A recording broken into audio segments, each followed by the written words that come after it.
Natagpo ang patay, walang saplot at sunog pa ang parte ng ulo. Ganyan pong nadatna ng isang sales lady sa inuupahan niyang kwarto sa Cebu City. At nakatutok si Nico Sereno ng GMA Regional TV.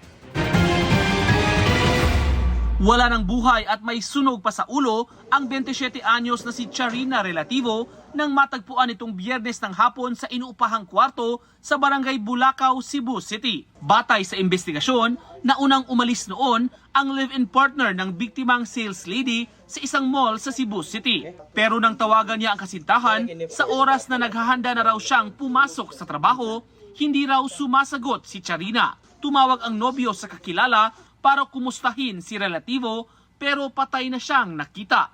Ayon sa isang kapitbahay, alas 11 ng umaga ng Biyernes nang may narinig umano siya sa silid ng biktima.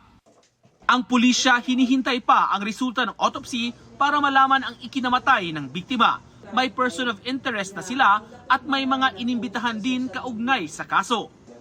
Nakaburol na si Relativo sa kanilang bahay sa bayan ng Argao. Hindi matanggap na makaanak ang sinapit niya. Para sa GMA Integrated News, Nico Sereno ng GMA Regional TV, nakatutok 24 oras.